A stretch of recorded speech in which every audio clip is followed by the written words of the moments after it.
اور معاشرے کی چھٹی تصویر ہمارے سامنے آ رہی ہے۔ اسے دیکھ دیکھ کر اور پڑھ پڑھ کر ہمارے دلوں میں غم و الم کا ایک طوفان اٹھ رہا ہے کہ اے میرے مولا، ہم انسانیت کی چمن میں ہے یا درندوں کی کسی جنگل میں زندگی بسر کر رہے ہیں۔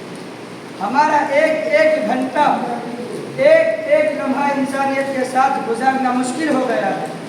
سمجھ میں نہیں آتا کہ انسان کے شکل میں یہ درندے کہاں سے آ گئے جنہوں نے شیطان کو شرمندہ کر دیا۔ آج ہم لوگ روزانہ اخبارات میں پڑھتے ہیں کہ آج کئی معصوم لڑکی کو زندہ جلا دیا، آج فلاں مقام پر ایک نوجوان نے اپنی نئی نویلی دلہن کو زندہ جلا دیا۔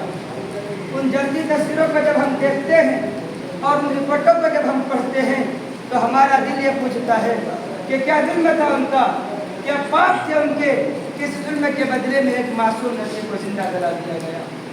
اور جب کسی معصوم بیٹی پر پیٹرول چھڑک کر آگ لگا دیتے ہو تو تمہارے دل میں یہ سوال نہیں اٹھتا کہ اس معصوم سی نازک سی زندگی نے کیا ظلم کیا تھا؟ کہ ہمیں بتاؤ وہ کون سا ظلم تھا جس کی سزا تمہاری عدالت نے موت کی تھی؟ اللہ رب العزت کا پاک ارشاد ہے الرجال قوامون علی النساء، کہ ہم نے مردوں کو عورتوں پر قوام مقرر کیا ہے یا مرد عورتوں پر قوام مقرر کیا۔ اللہ رب العزت نے اس آیت کے ذریعے مردوں کو اس کی حیثیت، اس کی اوقات اور اس کی شخصیت کی ذمہ داری مرد اور عورتوں پر واضح فرمایا۔ تمہاری حیثیت کیا ہے؟ تمہاری حیثیت قوام کی ہے، تم پر لازم ہے کہ تم محنت کی کمائی کر کے حلال رزق کے ذریعے اپنے بیوی کی نانفقہ اور بچوں کی پرورش کرنا مردوں پر فرض ہے۔ فرمایا اپنے بیوی اور بچوں کی نپوش کی حفاظت کرنا تم پر لازم ہے، کمانا بیوی پر لازم نہیں، شوہر کو دولت دینا یہ بیوی کی ذمہ داری نہیں، بازاروں میں جانا، فیکٹریوں کو چلانا اور دکانوں میں بیٹھنا یہ ذمہ داری عورتوں کی نہیں بلکہ مردوں کی ہے۔ تم کام کو سنبھالو، عورتیں گھر کو سنبھالتی ہے، اور تم زمانے سے لڑتے رہو، عورتیں تمہاری گھر کو جنت کا نمونہ بناتی رہیں گی۔ اب رجال قوامون علی النساء، لیکن آج اس کے معنی بدل دیے گئے، اس کے جغرافیات بدل دیے گئے۔ میرے دوستوں، وطن کے شریک بھائیوں، جو لڑکا شادی کرتا ہے اس پر لازم ہے کہ جس گھر سے وہ اپنی بیویوں کو لا رہا ہے اس کے ماں باپ کے غمگین اور دکھتے دلوں کو کچھ سہارا دے کر آئے، کچھ پیسہ دے کر آئے، کچھ دولت دے کر آئے۔ جناب نبی کریم صلی اللہ علیہ وسلم نے ارشاد فرمایا کہ مہر کا ادا کرنا تم پر واجب ہے اور بغیر مہر کے نکاح نہیں ہوتا، لیکن اپنے بیویوں کے مہر تم ان کے حوالے کر دو۔ مگر آج کے ڈاکوں اور فقیروں نے تو ایسے ہیں جو جہیز کے نام پر بھیک مانگتے ہیں اور لڑکیوں کے باپ سے مطالبہ کرتے ہیں کہ ہم تمہارے گھر کے، تمہارے بیٹی کے کتے ہیں، تم سے اس وقت ملیں گے جب تم ہم کو خرید لو گے۔ ہاں ٹھیک ہے جناب، آپ ہمارے بیٹی کے غلام بن جائیں گے؟ ہاں بن جائیں گے۔ پوچھا کیا چارج ہے آپ کی جناب؟ کہا اے مسئل ہوں، بس 15,000 کا کام چل جائے گا۔ پوچھا آپ کی فیس کیا ہے جناب؟ تو کہنے لگا کہ گریجویٹ ہوں اس لیے 1,00,000 روپے چاہیے۔ یعنی آج کے فقیروں کے الگ الگ لسٹیں بنے ہوئے ہیں، یہ 10,000 کی فقیر ہے تو یہ 15,000 کی فقیر ہے، مگر یہ ماڈرن فقیر ہے جو جہیز کے نام پر بھیک مانگتے ہیں۔ مثال کے طور پر آپ دیہات میں چلے جائیے، وہاں پہ فقیر ملیں گے، السلام علیکم بھائی صاحب کچھ دے دو اللہ کے نام پر۔ آپ اس فقیر کو 10 پیسے نکال کر دیجیے گا تو خوشی خوشی دعائیں دے کر چلے جائے گا اور کہے گا دھنا ہے، سخی ہے، انہوں نے مجھے 10 پیسے دیے۔ لیکن آپ بنگلور کے AMG روڈ پر چلے جائیں، دلی کی چاندنی چوک پر چلے جائیں، مدراس، کولکتہ اور ممبئی کئی بڑے شہروں میں چلے جائیں، وہاں کوئی فقیر آئے سوٹ بوٹ اور ٹائی لگا کر انگریزی میں مانگیں گے please help me sir, please use me sir. آپ اس فقیر کو 25 پیسے نکال کر دیجیے گا تو 25 پیسے پر نگاہ پھیرتے ہی الٹا آپ کی طرف دیکھے گا اور کہے گا اپنے زمانے میں خود تو فقیر نہیں تھا۔ کہتا ہے شرم میں نہیں آئی؟ مہنگائی کے زمانے میں 25 پیسے دے رہے ہیں۔ یہ دیہاتی فقیر نہیں ہے جو 25 پیسے پر مان جاتا ہے، مگر یہ شہری فقیر ہے، اس لیے اسے تو کم از کم 1 روپیہ دینا پڑے گا۔ یہ ماڈرن فقیر ہے، یہ VIP فقیر ہے، یہ تو انٹرنیشنل بھکاری ہے۔ یہ ڈائریکٹ نہیں مانگتے، انہوں نے مانگنے کے لیے الگ سے رکھے ہیں کہ اتنی بھیک لائیں گے تو اتنی کمیشن چاہیے۔ لیکن سنو یہ کمیشن کھانے والوں، لعنت ہو ان پر کہ کسی کے گھر کو किसी के बेटी को उजाड़ कर ले आने से बेहतर है कि तुम किसी के दरवाजे पर बैठ जाओ, तुम्हें सुबह से शाम तक भीख मिली जाएगी। मगर उस खुदा के वास्ते किसी पर जुल्म मत ढाओ, किसी को बर्बाद मत करो, किसी को कहने पर मजबूर मत करो।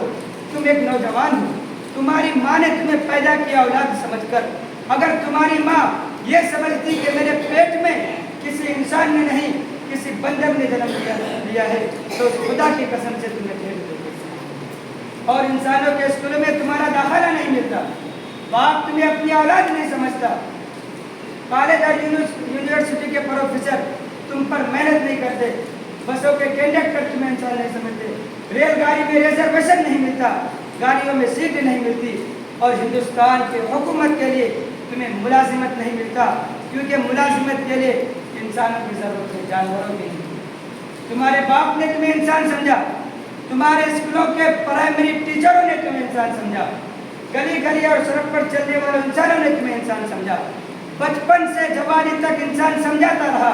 लेकिन जब तुम्हारे निकाह का वक्त करीब आया तो अब की बार तुमने साबित कर दिया कि 25 साल तक जिन लोगों ने मुझे इंसान समझता था, दरअसल गलत समझता था।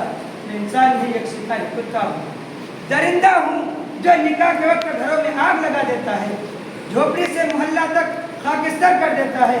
अगर वो गरीब जानता कि तुम दरिंदे शिकारी हो तो शायद वो अपनी बेटी के हाथ तुम्हारे हाथ में न देता।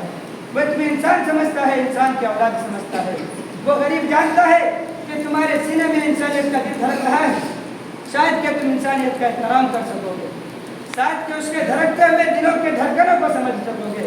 वो तुम्हें इंसान का औलाद समझकर अपना दामाद बना लेता है और अपनी मासूम बेटी की हाथ तुम्हारे हाथ में देता है। लेकिन तुम उस मासूम लड़की पर जुल्म सितम के पार तोड़ रहे हो और उनसे मुतालबा करते हो कि अपने बाप के घर को लूटकर हमारे घर को बसाओ और उन बूढ़ों की कमाई से हम नौजवान के सर पर ताज पहनाओ। दोस्तों, आज पहली बार इंसानियत का एहसास होता है कि इंसान के शक्ल में ये कोई दरिंदा था, इंसान के शक्ल में ये कोई चोर था, इंसान के शक्ल में ये कोई डाकू था जिसके हाथ में एक मासूम लड़की के हाथ दिए गए। अपनों के सितम अब हमसे बताए नहीं जाते, ये हादसे तो वह है जो सुनाए नहीं जाते। जनाब पानी बदायूनी साहब जो बहुत बड़े शायर थे, उन्होंने अपनी बेटी की शादी की तो अपनी बेटी को तमाम दौलत सारी दहेज दिया और अपने दामाद अपनी बेटी को सारी दौलतों से नवाजा और अपने दामाद को तमाम जहेज दिए। जहेज जब कम पड़ गई तो जिस घर में पानी बदायूनी साहब रहते थे उस घर को भी बेच दिया और घर बेचने के बाद दौलत दामाद के हवाले कर दिए। बेटी रुखसत होने लगी, बाप ने बेटी के कान में कहा, ए बेटी इस घर से जा रही हो, दोबारा मत आना। तुम्हारे बाप ने तुम्हारे निकाह और जेज के साथ साथ इस घर को भी ख़त्म कर दिया। अब तुम्हारे माँ बाप किसी किराएदार में चले जाएंगे। बेटी रोती है, तड़पती है, मजबूर है, ससुराल जाती है। चंद दिनों में इत्तला आती है कि उन जालिम ससुराल वालों ने बेटी को कत्ल कर दिया। जनाब पानी बदायूनी साहब बेटी के जनाजे में जाते हैं, जाकर एहसान पढ़ते हैं, कब आया याद है आराम जा उस नामुरादी में, अब आया याद है आराम जा उस नामुरादी में, कफन देना तो भूले थे तुझे सामान शादी में, हर कुछ दे दिया था तेरे जहेज में, 2 गज कफन के टुकड़े दे देते तो क्या फर्क पड़ जाता, ताकि आज जिन जालिमों ने तेरा कत्ल किया है वो कफन अपने बाप के घर से न लेता। मेरे भाइयों, हुजूर सल्लल्लाहु अलैहि वसल्लम ने निकाह को आसान बताया है, सबसे आसान निकाह को बताया है और सबसे मुश्किल काम जिना को बताया है। फरमाया निकाह मेरी सुन्नत है और जिना हराम है।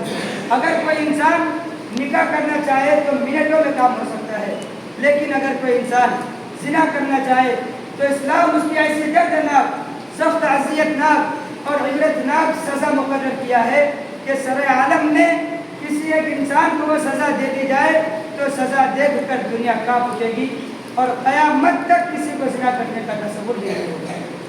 लेकिन माशरे में उसका उल्टा हो गया है, निकाह मुश्किल, ज़िना आसान। अगर इंसान किसी औरत के आबरू से घेरना चाहे तो बहुत आसान है, जहाँ चाहे ज़िना करे। लेकिन अगर कोई इंसान निकाह करना चाहे तो बहुत मुश्किल है, क्योंकि रस्म व रवाज के जंजीर में झगड़े हुए हैं और इसमें रस्म व रवाज के जंजीर को हमारे मर्दों ने तोड़ना भी चाहा तो अल्लाह रहम करे हमारे घर की औरतों पर। सारी दुनिया के बाद एक तरफ और औरतों की हर धर्म एक तरफ। वो कहती है कि मैं जो चाहूँगा वही होगा, और अल्लाह के रसूल ने जो चाहा वो नहीं होगा। मुमकिन है कि टल जाए जमीन अपनी जगह से, औरतों की फितरत चली है न चलेगी। उस इंसान से कहो कि तुम भी किसी की बेटी हो, अगर ये जुल्म तुम होता तो बताओ तेरे दिल दिमाग पर क्या गुजरती। आज तो औरत होकर दूसरों के बेटी को सता रही है, आज तो औरत होकर दूसरों के बेटी पर जुल्म सितम के पहाड़ तोड़ रहे हो। कल अगर तेरी बेटी किसी दूसरों के घर में गई और ये जुल्म तेरे मासूम बेटी के साथ किया गया तो बताओ तेरे दिल और दिमाग पर क्या गुजरेगी। मेरे भाइयों, हर इंसान को अपने वाक़या को सोचना चाहिए कि आज रस्म रवाज दावत के तरीके सहना जुड़े हैं।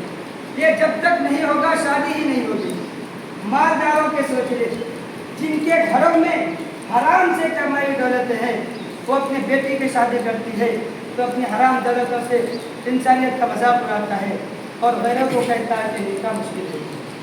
आज हमारी बेटियां गैरों के साथ भाग रही है तो हमारे नौजवान मस्जिद में आकर कहते हैं हजरत गजब हो गया, हमारी माँ बहनें दूसरों के साथ भाग गई। अरे क्यों नहीं भागेगी, शर्म करो, हया करो। आज तुम्हारी बदकिस्मती ने हमारे औरतों को घर से निकालने पर मजबूर कर दिया है। जब इंसान पर गरीबी और भिखमरी छा जाती है तो इंसान कहाँ से कहाँ पहुँच जाता है। अरे कांपते होठों की फरियाद की जाती है, चादरें पहकर अजदाद भी बिक जाते हैं। तुम तो दौलत के पुजारी हो, तुझे क्या मालूम। अरे फाका पड़ता है तो औलाद भी बिक जाती है। किसी गरीब इंसान से पूछो गरीबी में सिसकने का मजा क्या है, किसी भूखे से पूछो सूखी रोटी की कीमत क्या है, किसी प्यासे से पूछो भूखी घाट की कीमत क्या है, और किसी सोने वाले से पूछो टूटी घाट की कीमत क्या है, और किसी गरीब माँ बाप से पूछो उसके दिल में जो चट्टान है उसकी हकीकत क्या है। इन्हीं चंद बातों को